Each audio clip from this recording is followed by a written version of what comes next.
Hello and welcome back to the second part of What If Asta at Ulquiorra's Powers, and this is named The Eye. For very obvious reasons. And for very obvious reasons, I did not record. If you go to my second channel, you'll find that I said that because my uncle was kind of moving and stuff. He is gone now, he's in Africa, Africa vacation, I guess. But now I can finally record and bring this to you guys. So I hope you don't mind that it took so long. I was going to post it like the day right after, but I'm still here. Alright. Let's begin with the recap. Let's begin with Asta, who was found on the street by Orsi, and after days of supporting Asta, he soon met Yuno, who came to give him food. Asta then had to save him from a drunken man, and from that day on, Asta went to the Hodge orphanage. And years passed as Asta's bizarre abilities became somewhat commonplace to his new family and the village. But as the Grimoire ceremony came, Asta didn't go because he had no magic, but he stayed and just stayed around to survey everything and save Yuno from being attacked by Refugee. They then began training as this led to Asta finally gaining magic and also a sword made of pure mana named Murcielago.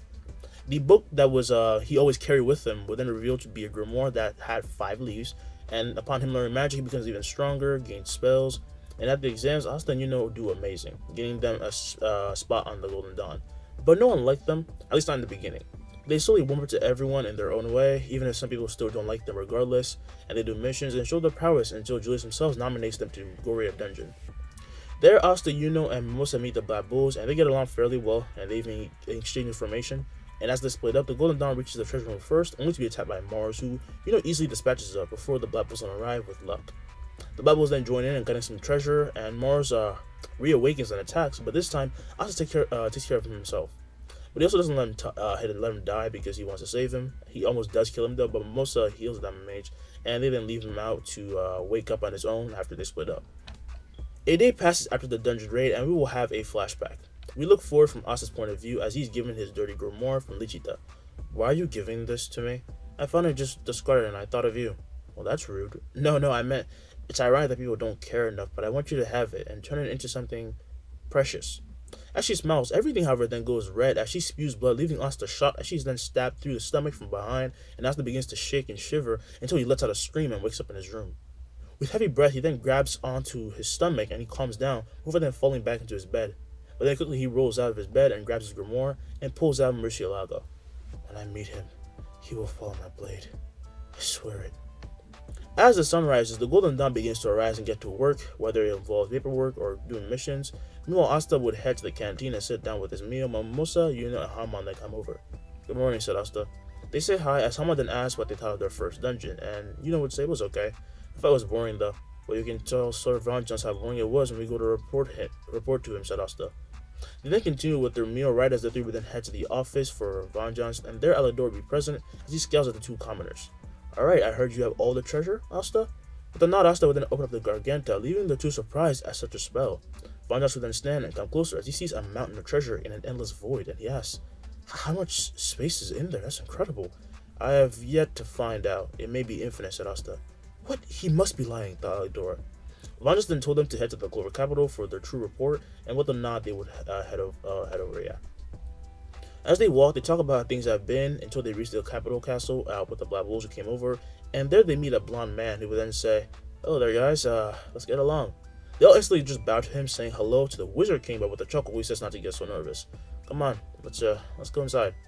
He turns and starts walking as they all follow him, and whispered to Asta saying, "Thanks for telling me. He just looks like a really laid-back guy." That's the intention. I assume it's to not alienate us fellow knights, said Asta. Now after reaching a tower, Julius then asks Asta for the report, and with a nod, Asta would then bizarrely grab onto his left eye. Asta, what are you doing? Asked Noel. In a shocking move, he then rips out his eye, but everyone calms down when it regenerates, and Asta would then crush the one he's holding, releasing a wave of dust, sparkling dust, made of Ryatsu towards Julius. Hollow magic, Solita Vista. As the dust reaches Julius, he is overcome by memories and the things that Asta had seen until the spell then ends, and he would then gasp as he grabs onto the boy. How can you do something like that? I saw everything you saw. I felt everything you felt. Everyone looks at him surprised as this ability was just crazy, and seeing Julius so shaken up, Asta would say, I can't explain it, sir. It's simply something that I can do, but it involves my Ryatsu. Letting him go, Julius then asks, spiritual pressure?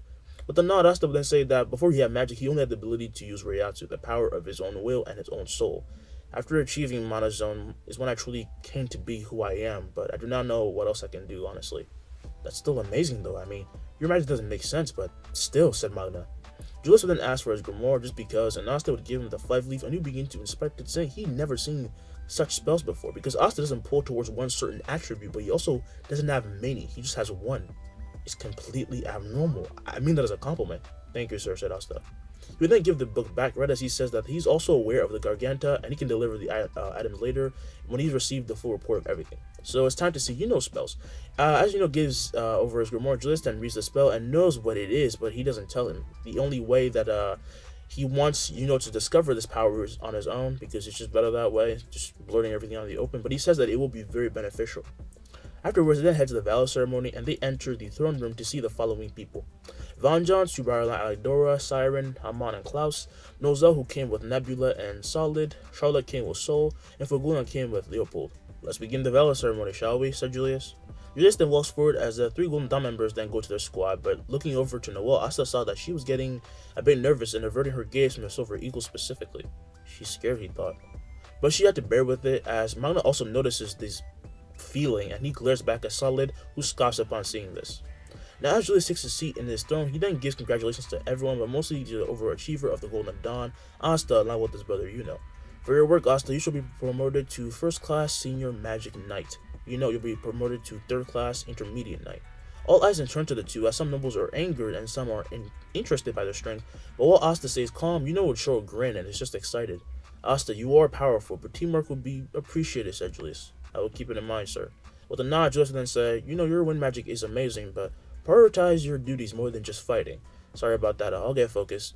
Alright then, please feel free to head over to the banquet I prepared for all of you. Enjoy yourselves. You've earned it. So they go to the banquet, as some nobles would be present just for the party, and knights would talk and argue, albeit while being passive-aggressive, but their hate, envy, or pettiness is very clear. Asta, meanwhile, would just lean by the window and look out to the kingdom. More teamwork, huh? I can't help it if my enemies are too weak or if my team can't keep up, he thought. The memory of Lichida then flashes in his mind as he closes his eyes, trying to forget the memory his nightmare had recalled when he's then called out to. Turning around, Asta would then see Leopold Vermilion. So you're the 5-leaf guy, huh? My name's Leopold. I ain't gonna lose to you, got it? As he smirks, some attention is then drawn to the two as nobles begin to snicker at Asta's calmer status, but the boy just sighs, saying, feel free to try as much as you want, but I rarely even see you as a threat. That comer is really gonna talk to a Vermilion like that? He must be insane, just because he has a 5-leaf. Leopold, however, welcomes the challenge and is rattled by Asta's overwhelming confidence, and clearly he's hiding a lot of power.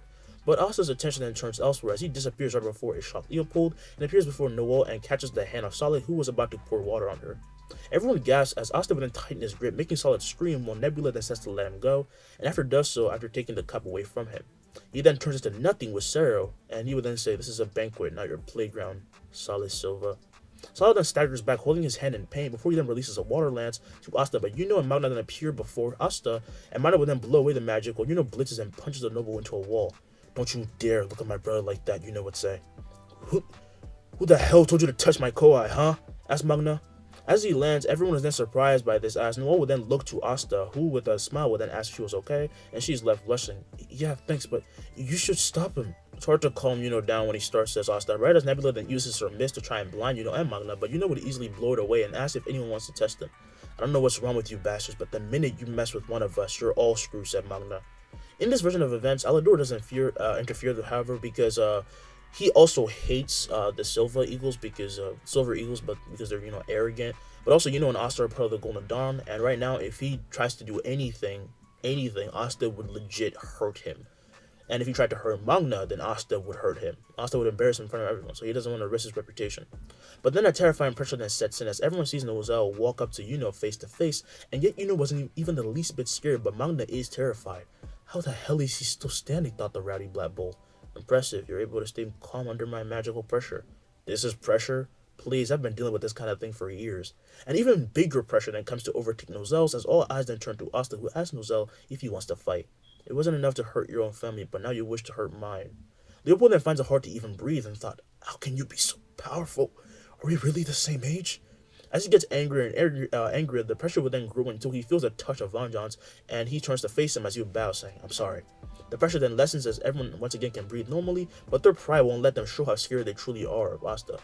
Let's end it here, shall we? Asked Von Jones. As pointed out, this isn't a banquet for the purpose of discussing social classes. Everyone present has been invited.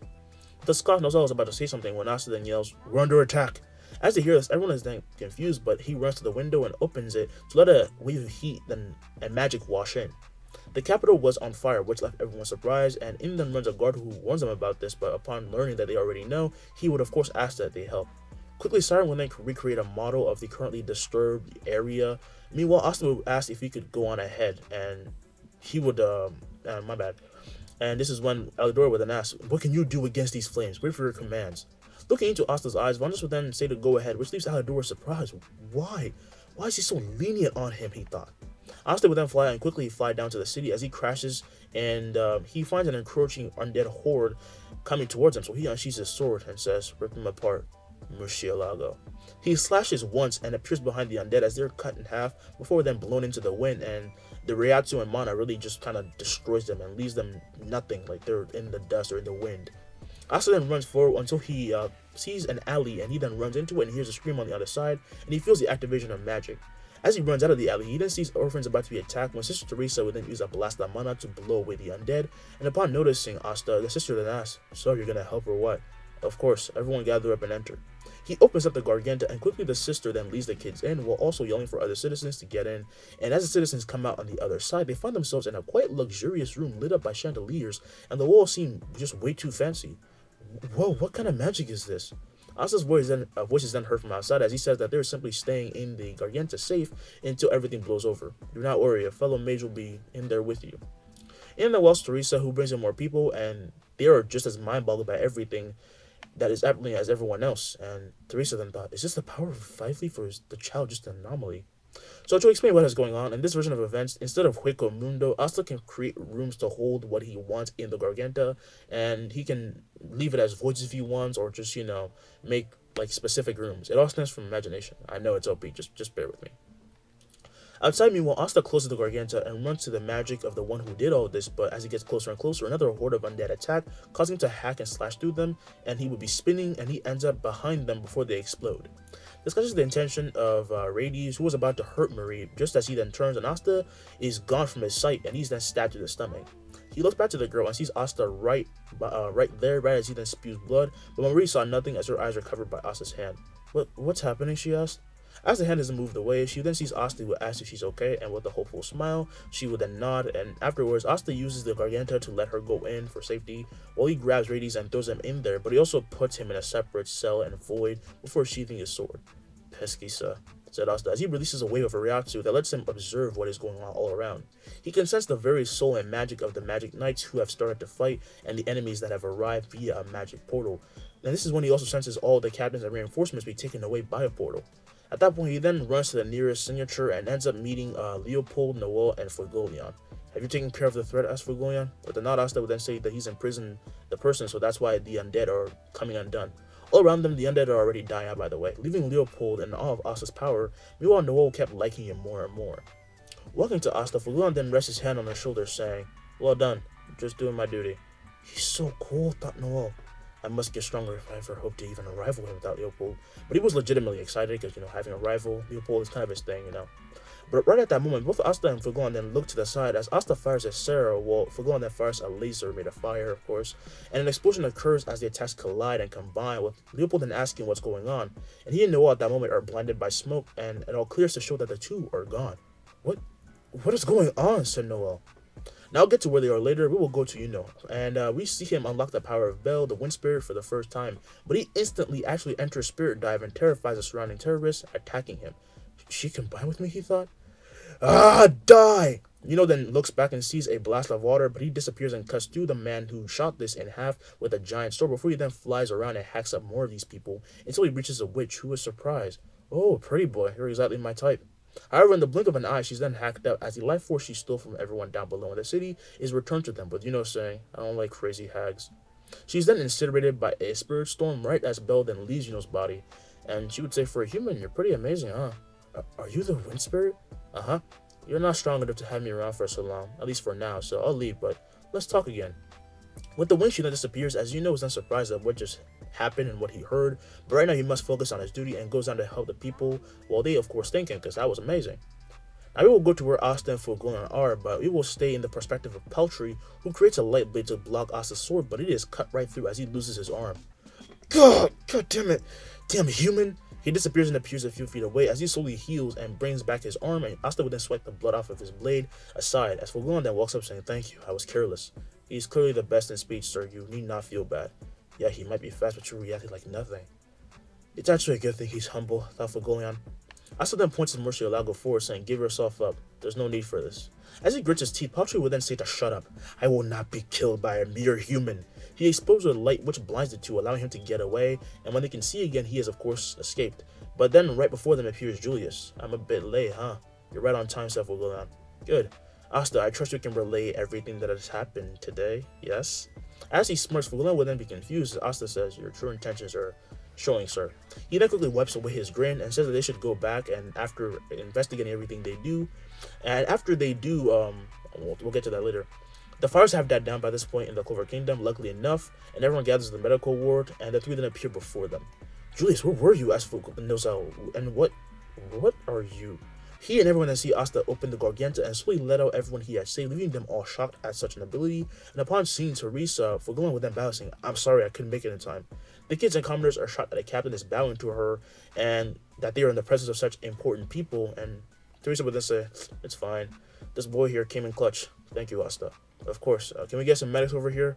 "Many of them had 2-degree burns. The adrenaline is the only thing helping," said Asta. Some hooded mages then come over and take some of them, especially the kids, while everyone then thought, just what can't this kid do? "Alright, pay attention. First off, Asta, do it," said Julius. "What is he gonna do now, asshole?" Grabbing his eye, Asta then pulls it out, leaving everyone horrified, but then he crushes it while the other eye then grows back, and from the dust of the crushed eye, they would get visions. It seeps into all of them, and it plays back everything that Asta saw from his own perspective, and even felt how he felt, which was completely calm at that moment, until the spell then came to an end. So that's how it feels. "Man, you get all the fun," said "That was their ringleader, I assume," asked Charlotte. "It's hard to have another person's memory in your own." Fulgulin then says that he must be. "He was after my pendant, it seems. I don't know why, but you must also be aware of the tablet that we took a look at." "As expected of my rival," said Leopold. "Since when did I become your rival?" said Asta. "Since now, both of you, the power of the spirits and a 5-leaf, you're the best rivals any mage could ask for." "Oh, you used it?" asked Julius. The nods, and he laughs about it while everyone is still left baffled at the fact that Asta is so powerful and versatile that he saw basically everything, and that despite just unlocking a spirit assimilation, which everyone felt in the kingdom, by the way, was just going on about his day like normal. "These two are ridiculous," they all thought. "Well, we were lucky today," he responded quickly. "I'm proud, but we cannot let such things happen again. We must get stronger, that's all we can do, but be more prudent, understood?" said Julius. "Understood," they all say. Julius then dismisses them as Leopold would then give a hug to Fulgulin, saying that he's happy, he's okay, and Ozal then walks past them with his siblings. Getting saved by a child. Embarrassing. "Well, if you want to take a shot at him, be my guest, Silver Eagle," said Fulgulin. Giving a grateful and cocky smirk, the Silver Eagle then says that he will not falter again. "Ready yourself, Crimson Lion, and you as well." He looks at Asta, who stays unimpressed because he doesn't really care, while Nozal would then leave, and clearly his siblings have had their egos crushed to the utmost. Mauna would then grab Asta and put him in a headlock, saying, "I forgot to thank you for her earlier." "For what else, Asta?" Noah then comes up saying, "Thank you for standing up for her, but next time I'll do it myself." "I would hope so. We are magic knights after all," said Asta. With a nod, she said that she definitely would, and things are put into motion.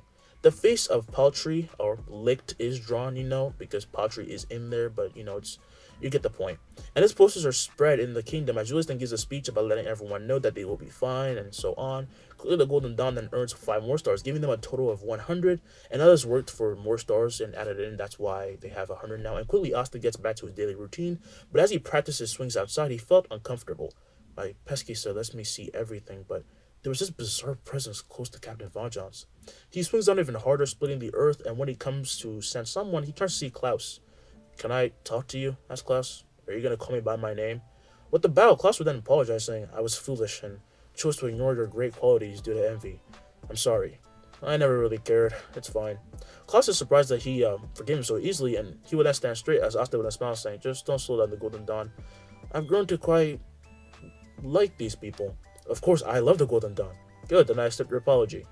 Feeling relieved, Klaus is then about to leave when Asta then asks where he's going, and turning to face him, Klaus then sees Asta, who says, "You are a bit too weak, so you must train. I'll personally overlook your training." "And you're sure you've forgiven me?" "Of course. Can't you see how happy I am? He then swings down Murcielago and blows back clouds. He would have to quickly counterattack. While from his office, Vangelis would be happy to see everyone getting close, but he winces in pain at this moment as light particles begin to surround him. Why would you do something like that? I thought you were my friend, Vangelis would say. The voice of Patrick then seeps out saying, I am, but I also have my own goals, and that boy has stopped a lot of it. But before he can even say anymore, Vangelis then pulls back control and knows that he will have to reveal himself now or many others would be hurt, but of course Patrick isn't going to just let that slide so easily. Now, after beating Klaus, Asta then went to deliver the items from the dungeon, so now Julius worried a bit more about the Diamond Kingdom as well, because they didn't exactly look friendly against Asta. So night would then fall, everyone goes to sleep, but Asta felt a disturbance. He quickly walked out, and as if covering his very soul, he hid his presence and existence and mana, and it then seemed almost invisible to anyone, letting him peek into a hallway to see Vangelis transform into Peltry, which left Asta surprised and shocked. It was him. That strange feeling I got, it was from him? A portal then opens up before Vangelis Peltry, as Valtor then rises from it and bows. We are ready for you, my lord. With a smile, Peltry then steps into the portal and falls into it, as does Valtos, but as they do, Asta uses Pesquisa and spreads it while keeping up with the portal until he finds where it leads to. For a brief moment, he even sees the Gravito belt and would get angry. As someone who specializes in matters of the soul, I am confident that bastard is using your captain. Not on my watch, he thought. With the turn, he heads back to his room, and after picking up his robes and just getting ready, he then heads to the main area, a common area of sorts to just hand out missions when Vance wants to talk about something important. And he walks up the steps, and he holds his hand out, activating his grimoire, Garganta broadcast. We then cut to Langris when he is awoken by a voice. Sitting up frantically in his room, he's then blinded by a light until he sees a screen, and he also sees Asta. What the hell is that idiot doing, he'd ask. The voice of Asta then echoes into his room from other rooms as they all hear the same thing, like all of them. I need you to gather because of this, Asta would say.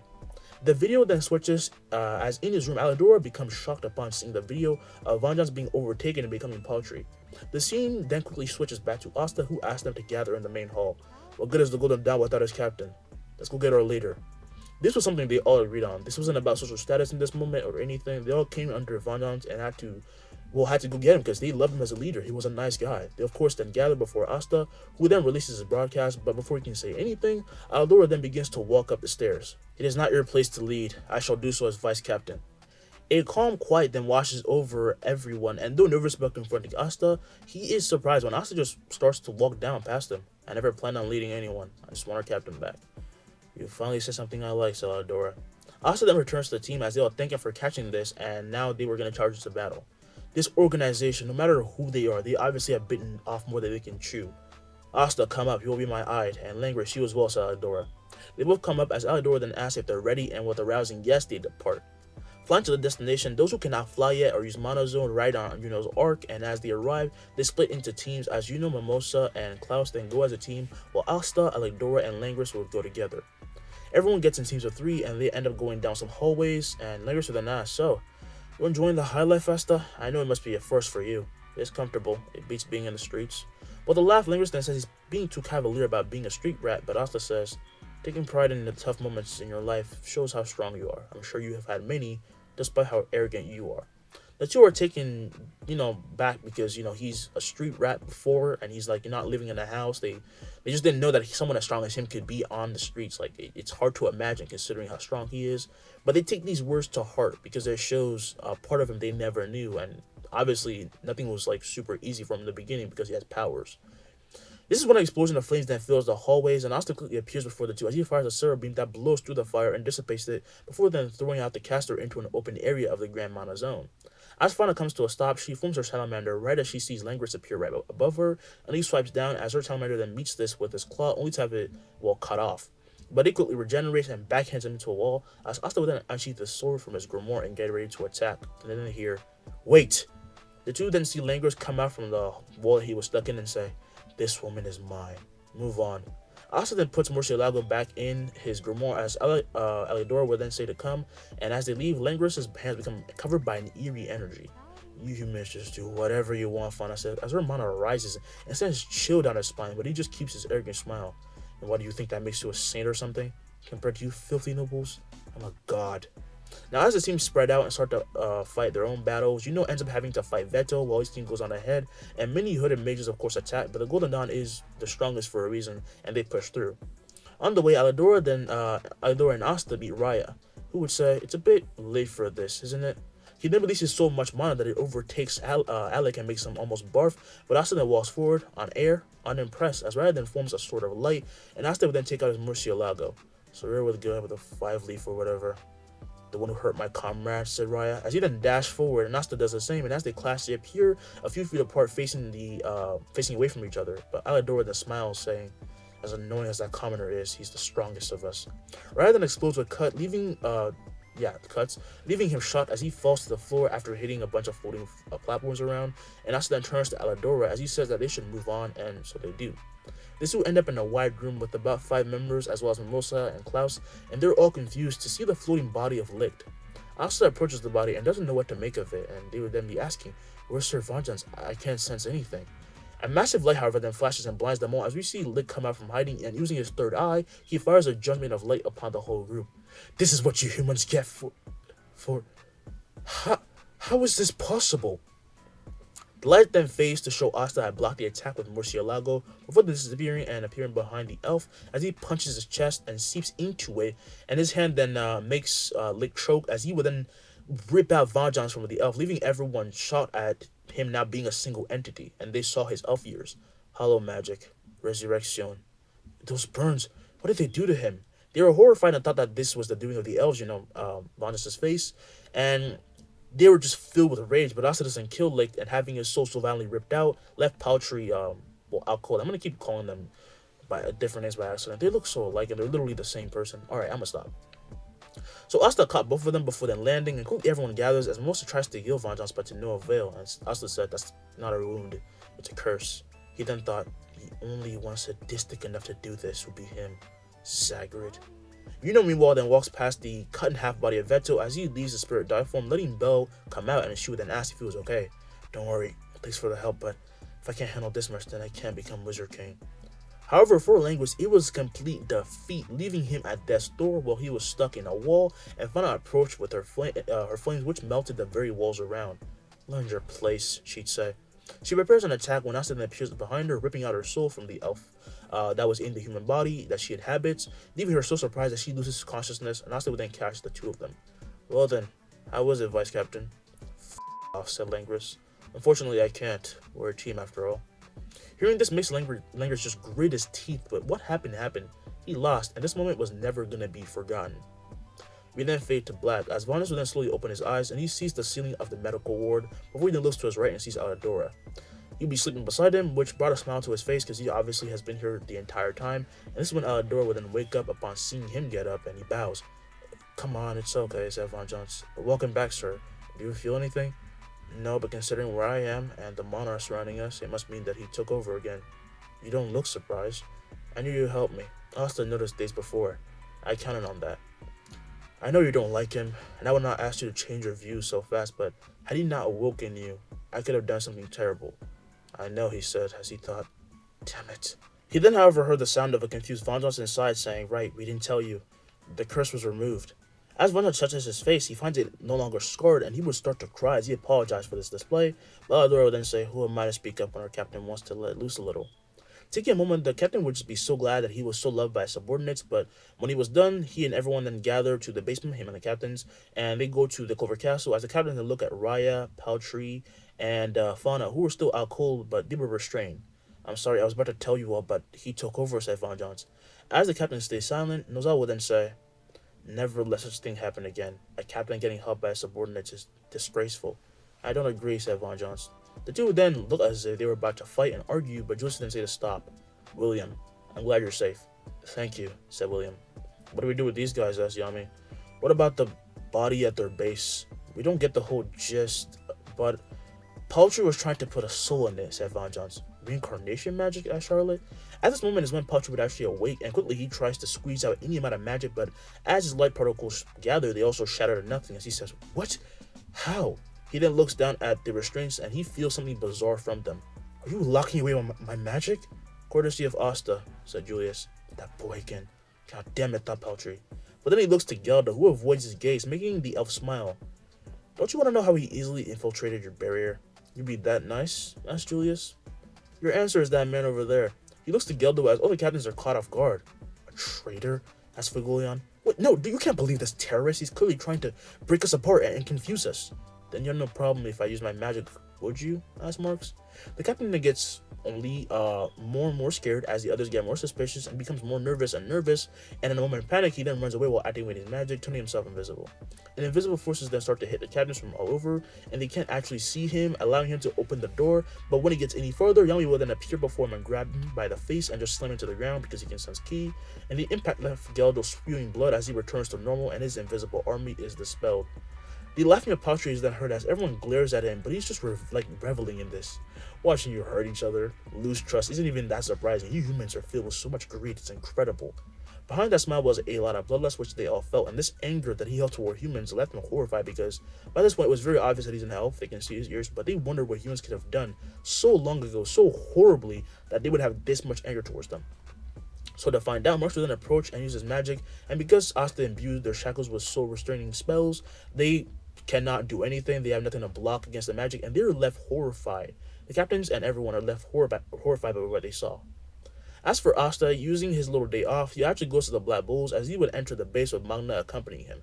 Is it always like this? Asked Asta, as the house was filled with smoke and everyone was using their magic willy-nilly, and Magna would then say, yeah, welcome to the lowest of the low. Hey guys, before he can finish his words, however, he's then kicked by Luck, who then lands beside Asta, asking for a fight, right as Mana then gets up and tackles him through a wall. Asta is surprised, but feels kind of at ease, and with this presence being known, the Bulls then come and say hi in their own bizarre ways. Charmy gives them a drumstick.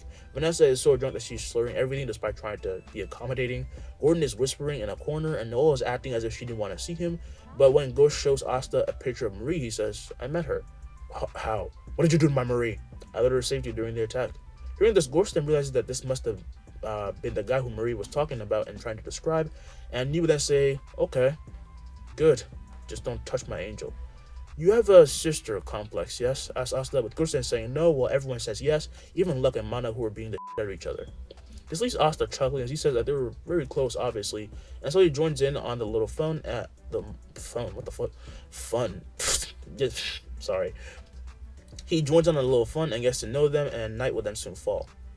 Now, as it does, we go to the containment chambers with Raya, Paltry, and Fauna having fully regained consciousness, all of them, and in the darkness, they try to find a way to free themselves. They do so with such ferocity that their bodies are left bruised, and this is when a portal appears before them when everything seems so lost. Out of it then steps out Xenon, whose very presence is horrifying. No need to worry, my presence cannot be felt by others, he said.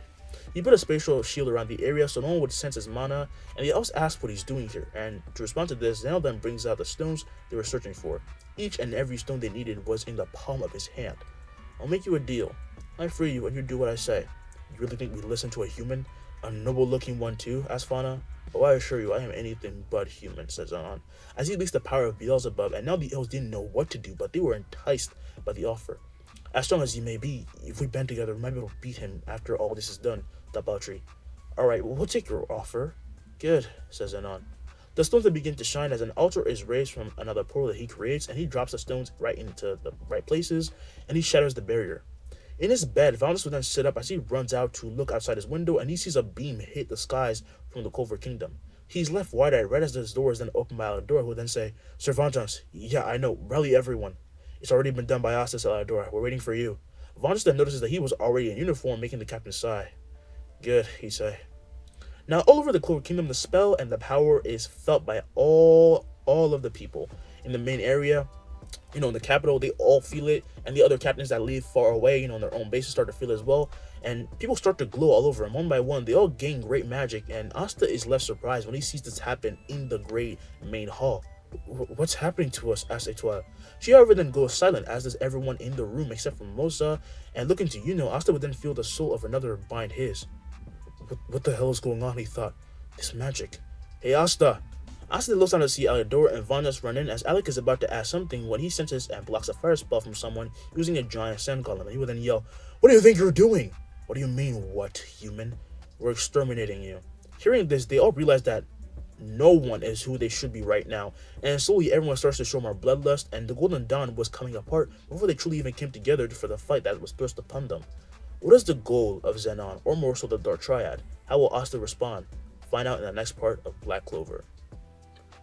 welcome to the end. Tell me what you thought down below. The next part is gonna be crazy. This is when we finally get Asta's true backstory. Hopefully, none of you have figured it out yet. It's actually very nice how it works well together with this character, because Asta is not who he actually says he is, but I just want to do it a different way. This story is gonna be very short, as you can tell, but that's most of my series nowadays. Alright, I'm gonna leave, work on the Ichigo What If. I'm about to finish the 4th part. We're going to Wake Mundo, destroy Aizen, blah blah blah. Alright, later. Peace. I'm out.